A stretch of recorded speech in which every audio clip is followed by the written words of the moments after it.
सूत्रधार पर सुनते हैं वेद व्यास की महाभारत।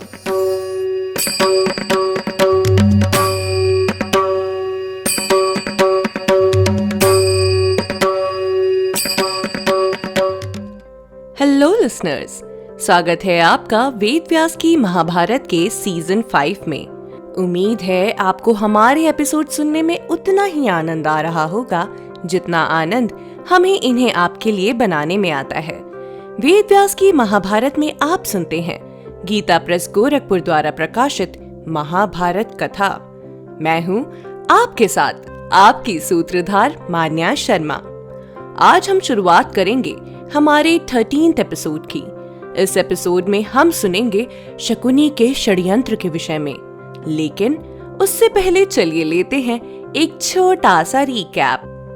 पिछले एपिसोड में दुर्योधन पांडवों की समृद्धि को देखकर ईर्ष्या की आग में जल रहा था। वह किसी भी तरह से पांडवों से उनकी संपत्ति और साम्राज्य छीन लेना चाहता है। उसकी इस इच्छा को पूरा करने के लिए उसके मामा शकुनी ने एक उपाय सोचा है। चलिए जानते हैं कि वह कौन सा उपाय है। शकुनी ने दुर्योधन से कहा, दुर्योधन, युधिष्ठिर को जुए का खेल प्रिय है, लेकिन वह उसे खेलना नहीं जानता। यदि महाराज युधिष्ठिर को द्युत क्रीड़ा के लिए बुलाया जाए तो वे पीछे नहीं हट सकेंगे। मैं जुआ खेलने में बहुत निपुण हूँ। इस खेल में मेरी समानता करने वाला पृथ्वी पर दूसरा कोई नहीं है। तीनों लोकों में मेरे जैसा द्युत विद्या का जानकार और कोई नहीं है। दुर्योधन, तुम द्युत क्रीड़ा के लिए युधिष्ठिर को बुलाओ। मैं युधिष्ठिर का राज्य लक्ष्मी सभी को तुम्हारे लिए अवश्य प्राप्त कर लूंगा, इसमें कोई संदेह नहीं है। दुर्योधन, तुम ये सारी बातें राजा धृतराष्ट्र से कहो। उनकी आज्ञा मिलते ही हम उन पांडवों को यहाँ बुलाएंगे और उनसे उनका सब कुछ छीन लेंगे। अपने मामा की बातें सुनकर दुर्योधन ने कहा, आप ही महाराज से इस विषय पर चर्चा कीजिए, क्योंकि मैं स्वयं उनसे कुछ नहीं कह सकूंगा। दुर्योधन के साथ शकुनी राजा युधिष्ठिर के राजसूय यज्ञ का उत्सव देखकर जब लौटा, तब उसने सबसे पहले दुर्योधन के मन की बात जानी और पूरी बातें जानने के बाद वह राजा धृतराष्ट्र के पास गया और इस प्रकार बोला, महाराज, दुर्योधन का रंग फीका पड़ता जा रहा है। वह सफेद और दुर्बल हो गया है। उसकी बड़ी बुरी दशा है महाराज। वह निरंतर चिंता में डूबा रहता है। आप ही उसके मनोभाव को समझ सकते हैं। उसे शत्रुओं की ओर से कोई असहनीय कष्ट प्राप्त हुआ है। आप उससे बात क्यों नहीं करते हैं? दुर्योधन आपका ज्येष्ठ पुत्र है। उसके हृदय में महान शोक व्याप्त है। आप उसका पता क्यों नहीं लगाते महाराज? शकुनी की बात सुनकर चिंतित धृतराष्ट्र दुर्योधन के पास जाकर बोले, दुर्योधन, कुतो मूलम भृशमार्तोऽसि पुत्रक श्रोतव्यश्चेन्मया सार्थो ब्रूहि मे कुरुनंदन। बेटा दुर्योधन, तुम क्यों दुखी हो? तुम्हारे दुख का क्या कारण है? सुना है तुम बड़े कष्ट में हो। पुत्र, मुझे बताओ। यह शकुनी कहता है कि तुम्हारी कांति फीकी पड़ गई है। तुम सफेद और दुबले हो गए हो, परंतु मैं बहुत सोचने पर भी तुम्हारे शोक का कारण नहीं समझ पा रहा हूँ पुत्र। इस संपूर्ण महान ऐश्वर्य का भार तुम्हारे ही ऊपर है। तुम्हारे भाई तुम्हारे कहे अनुसार ही कार्य करते हैं। तुम बहुमूल्य वस्त्र ओढ़ते पहनते हो, बढ़िया खाना खाते हो, अपनी इच्छा अनुसार हर कार्य करते हो। फिर किस दुख से तुम सफेद और दुबले हो गए हो पुत्र? तुम दीन की भांति क्यों शोक करते हो? तुम मेरे ज्येष्ठ पुत्र होने के कारण सुलभ समस्त राजोचित सुखों के भागी हो, फिर भी तुम्हें कैसी चिंता हो रही है? बेटा, तुम्हारे शोक का कारण क्या है, यह मुझे बताओ। पिता का यह कथन सुनकर क्रोध और ईर्ष्या से भरे हुए दुर्योधन ने कहा, पिताजी, मैं अच्छा खाता पहनता तो हूँ, परंतु कायरों की भांति मैं समय के परिवर्तन की प्रतीक्षा में रहकर अपने हृदय में भारी ईर्ष्या धारण करता हूँ। जो व्यक्ति शत्रुओं के प्रति अमर्ष रख उन्हें पराजित करके विश्राम लेता है और अपनी प्रजा को शत्रु से छुड़ाने की इच्छा रखता है, वही पुरुष कहलाता है। युधिष्ठिर की वह अत्यंत प्रकाशमान राज्य लक्ष्मी देखकर मुझे भोजन अच्छा नहीं लगता। वह मेरी कांति को नष्ट करने वाली है। शत्रुओं के बढ़ते और अपने को हीन दशा में जाते देख और युधिष्ठिर की उस लक्ष्मी को देख करके मैं चिंतित हो उठा हूं पिताजी। यही कारण है कि मेरी कांति फीकी पड़ गई है तथा मैं दीन, दुर्बल और सफेद हो गया हूं।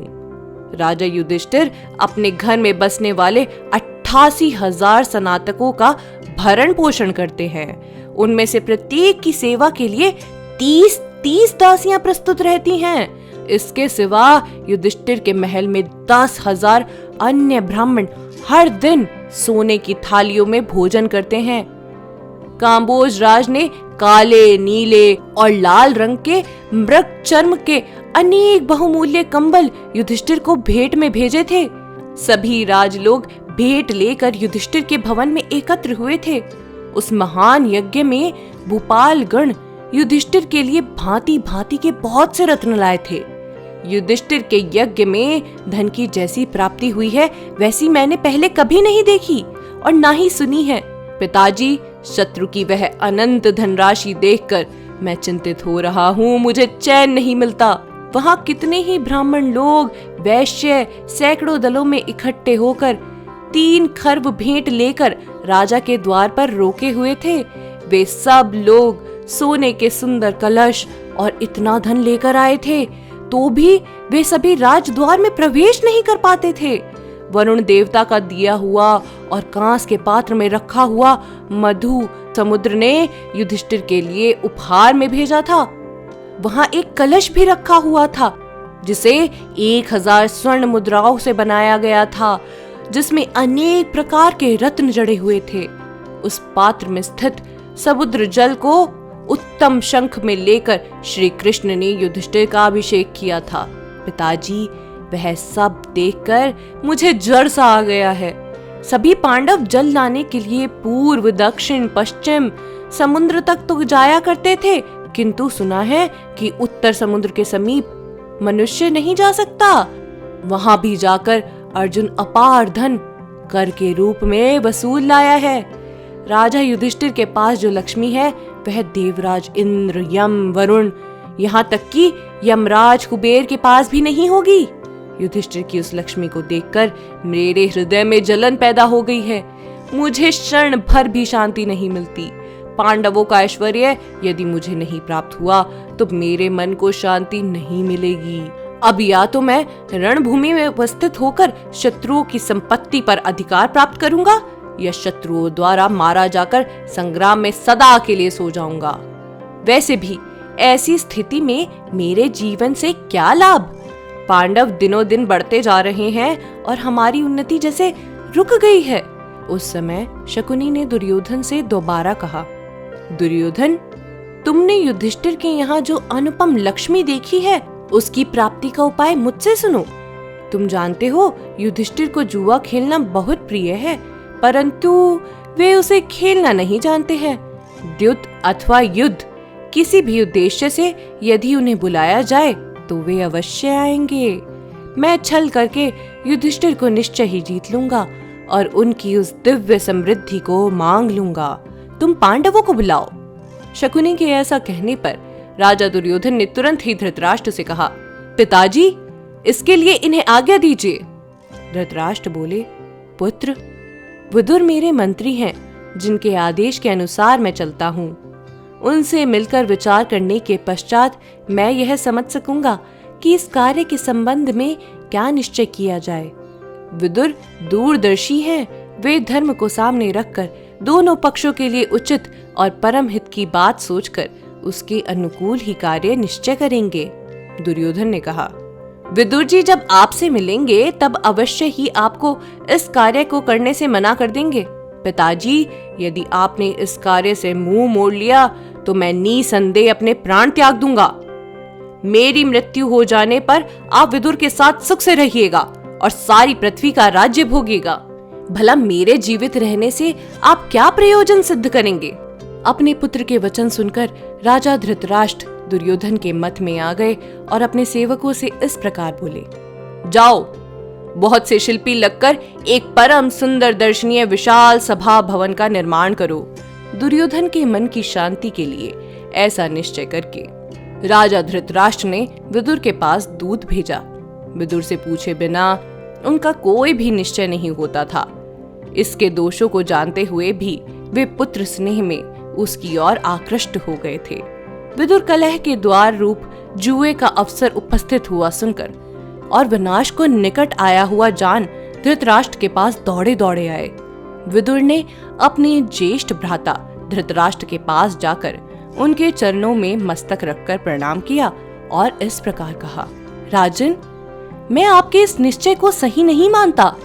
राजन, आप ऐसा प्रयत्न कीजिए जिससे जुए के इस खेल में पांडु के पुत्रों में भेदभाव न हो। धृतराष्ट्र ने कहा, विदुर, यदि हम लोगों पर देवताओं की कृपा होगी तो मेरे पुत्रों का पांडु पुत्रों के साथ निसंदेह कलह नहीं होगा। अशुभ हो या शुभकारी हो या अहितकारी, भाइयों में यह द्युत क्रीड़ा प्रारंभ होनी ही चाहिए। जब मैं, द्रोणाचार्य, पितामह भीष्म और तुम वहां उपस्थित रहोगे तब किस प्रकार अन्याय होगा। तुम शीघ्र ही वेगशाली रथ पर बैठकर अभी इंद्रप्रस्थ को जाओ और युधिष्ठिर को बुला लाओ। विदुर, मेरा निश्चय तुम युधिष्ठिर से नहीं बताना, यह बात मैं तुमसे पहले ही कह देता हूँ। आखिर अब आगे क्या होगा? क्या विदुर किसी भी तरह से धृतराष्ट्र को मना पाएंगे या नहीं, ये जानने के लिए आपको लौटना होगा हमारे अगले एपिसोड में। आज के एपिसोड में बस इतना ही। उम्मीद है आपको हमारा यह एपिसोड पसंद आया होगा। अगर आप इस एपिसोड से रिलेटेड कोई भी सवाल पूछना चाहते हैं तो हमारे social media platform Twitter, Facebook, Instagram पर हमसे संपर्क कर सकते हैं। हमारा सोशल मीडिया हैंडल है माय सूत्रधार।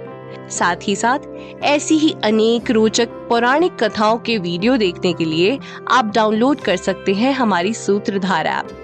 हमारी ऐप एंड्रॉइड और iOS दोनों यूजर्स के लिए उपलब्ध है।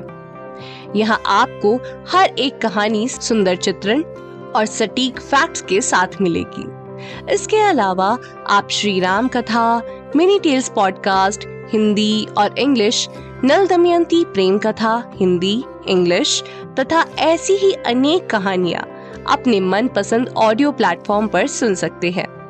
लिंक आपको डिस्क्रिप्शन में मिल जाएगा। मैं आपकी सूत्रधार मान्या शर्मा मिलूंगी आपसे अगले एपिसोड में। याद रखिएगा, हम हर सोमवार और शुक्रवार आपसे मिलते रहेंगे।